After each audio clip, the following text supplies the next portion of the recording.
Selamat sore, perkenalkan nama saya Maria Mersiana Murni dengan NIM 19010601.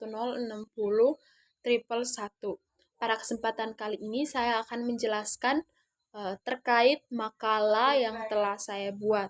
Tujuan saya membuat video ini yaitu untuk memenuhi tugas UAS dari mata kuliah Kimia Lingkungan.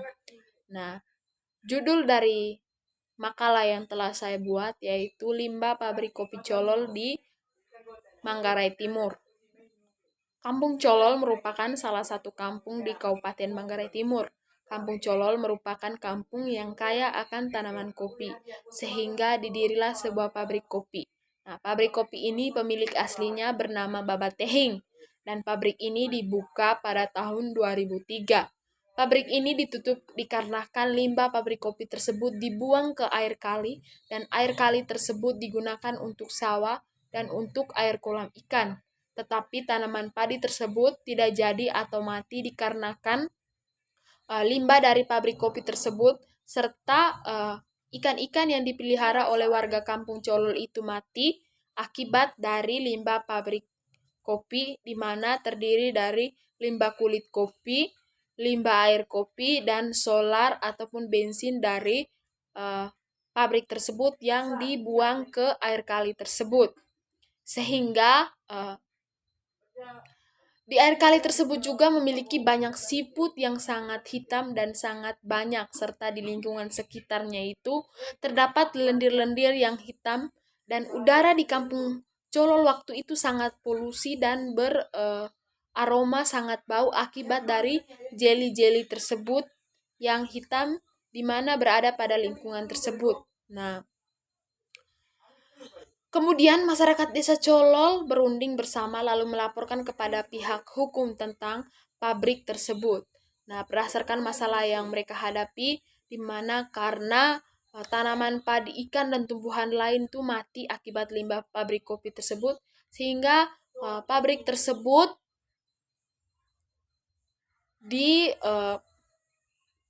ditutup dari pihak pemerintah ataupun hukum itu pada tahun 2006 berdasarkan hasil wawancara yang telah saya buat. Nah, solusi yang telah saya cari di mana sebaiknya limbah dari pabrik kopi tersebut, limbah kulit kopi tersebut itu jangan dibuang langsung ke sungai sehingga tidak merugikan masyarakat di sekitar. Sebaiknya dari pihak pabrik itu dimanfaatkan atau dibuat menjadi pupuk organik, lalu bisa juga dijual belikan kepada warga sekitar untuk memupuki tanaman-tanaman yang mereka tanam.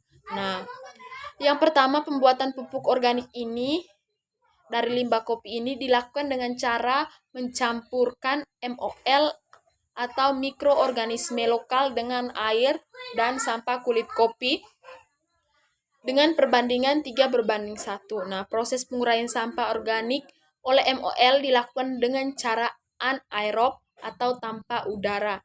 Nah, wadah yang digunakan itu berupa ember yang ditutup kemudian dihubungkan dengan selang berisi air. Hal ini dilakukan agar gas yang dihasilkan oleh proses fermentasi sampah oleh MOL itu dapat disalurkan keluar, akan tetapi udara dari luar tidak dapat masuk ke dalam ember untuk mempertahankan kondisi anaerobnya.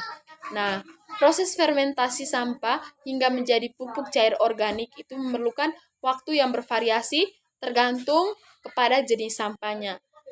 Nah, untuk sampah yang tergolong lunak atau relatif lebih cepat dibandingkan sampah organik. Nah, sampah yang keras itu diperlukan waktu sekitar 2 minggu atau beberapa bulan. Dengan semakin lamanya waktu penyimpanan atau fermentasi itu akan semakin baik hasil dari pupuk organik tersebut. Nah, pupuk cair ini dapat dimanfaatkan sebagai pengganti pupuk sintesis yang selama ini digunakan untuk nutrisi tanaman. Nah, penggunaan pupuk cair ini juga menjalankan proses green chemistry di mana limbah dimanfaat penggunaan senyawa kimia berbahaya dikurangi dan ramah lingkungan.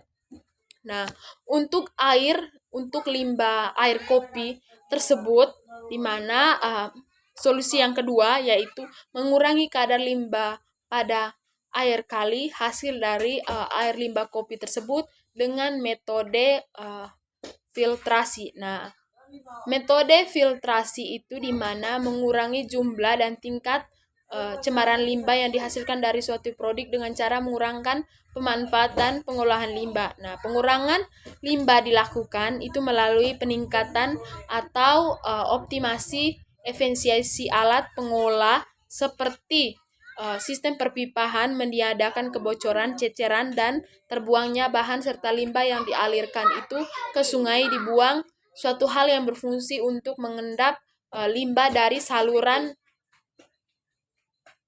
maka dilakukan itu dengan metode filtrasi, di mana yang pertama adalah mengkaji dan mengoptimalkan sisa hasil produk.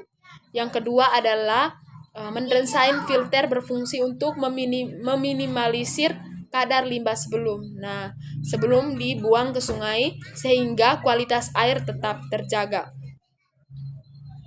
Nah, sekian video singkat dari saya. Semoga video ini dapat bermanfaat untuk kita semua. Terima kasih. Dadah.